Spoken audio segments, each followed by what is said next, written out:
عزیز طلباء و طالبات، اس موڈیول میں ہم یہ سمجھنے کی کوشش کریں گے کہ امام مالک رحمۃ اللہ علیہ کے مشہور تلامذہ یعنی آپ کے شاگرد کون سے تھے۔ عزیز طلباء و طالبات، امام مالک رحمۃ اللہ علیہ کے نمایاں ترین شاگردوں میں امام محمد بن ادریس الشافعی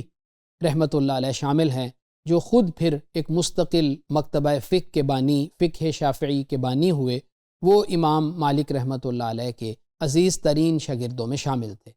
پھر امام عبد الرحمن ابن القاسم، یہ امام مالک رحمۃ اللہ علیہ کے مشہور شاگرد تھے، اور انہی کی وجہ سے مصر میں مالکی فقہ کو فروغ ملا۔ پھر اسی طرح امام عبداللہ بن وہب، یہ امام مالک رحمۃ اللہ علیہ کے علوم کے بڑے ناقل تھے اور حدیث اور فقہ دونوں میں ماہر تھے۔ پھر امام مالک رحمۃ اللہ علیہ کے مشہور تلامذہ میں امام عبداللہ بن یوسف التونسی بھی شامل ہیں، اور یہی وہ شخصیت ہیں جن کی وجہ سے المغرب العربی، یعنی اس دور میں جس کو اس دور میں جو مغربی اسلامی دنیا کہلاتی تھی، آج ہم تیونس، مراکش، الجزائر، موریتانیہ اور اس کے ساتھ ساتھ قرطبہ، اندلس وغیرہ، اور یہ جو سارے علاقے ہیں، ان میں امام مالک رحمۃ اللہ علیہ کی فقہ کا فروغ امام عبداللہ بن یوسف التونسی کی وجہ سے ہوا۔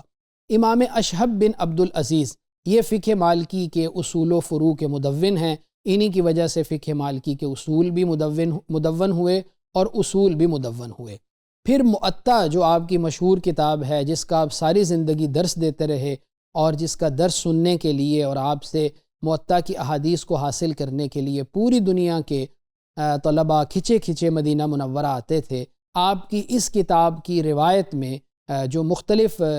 روایت کے ساتھ ہمارے پاس آج المؤطا موجود ہے، ان میں سے ایک مشہور شخصیت امام عبداللہ بن نافع السائغ کی بھی ہے۔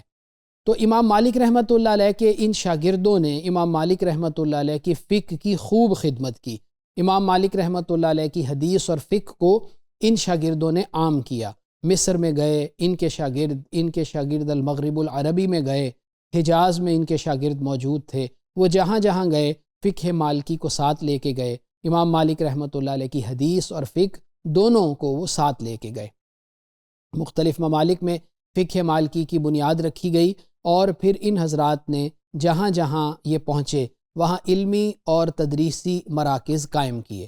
اور ان کا جو علمی اثر ہے وہ بہت دور دور تک پھیلا۔ فقہ مالکی کا فروغ مغرب اور اندلس تک ہوا، فقہی مباحث اور اجتہاد کی روایت قائم ہوئی۔ عزیز طلباء و طالبات، جہاں جہاں کوئی بھی فقہ جاتی ہے وہاں وہاں اس فقہ کا پھیلاؤ ہوتا ہے، اور اس فقہ کے رواج اور پھیلاؤ کی ایک وجہ وہاں پیش آنے والے مسائل بھی ہوتے ہیں۔ لہٰذا جو فقہ جتنی زیادہ قدیم ہوگی، جس فقہ کی عمر جتنی زیادہ ہوگی، اور جو فقہ زیادہ علاقوں تک پہنچی ہوگی، یقیناً اس فقہ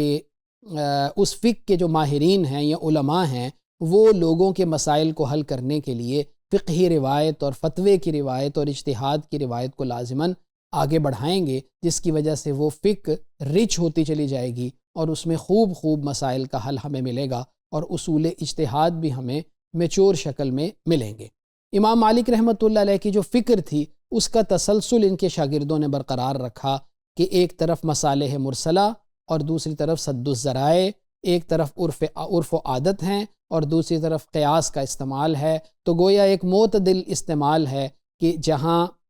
مسائل میں بہت زیادہ تنگی بھی نہ ہو، لیکن کسی اجازت کے ذریعے سے اگر کسی برائی کے پھیلنے کا اندیشہ ہے تو اس کا دروازہ بھی بند کر دیا جائے۔ تو گویا امام مالک رحمۃ اللہ علیہ کے ان شاگردوں نے پوری دنیا میں امام مالک رحمۃ اللہ علیہ کی فقہ کو فروغ دیا۔ اس موڈیول میں ہم نے امام مالک رحمۃ اللہ علیہ کے مشہور شاگردوں کے بارے میں پڑھا، اور ان کی خدمات کو دیکھا، اور ان کے اثرات اور نتائج پر ایک نظر ڈالی۔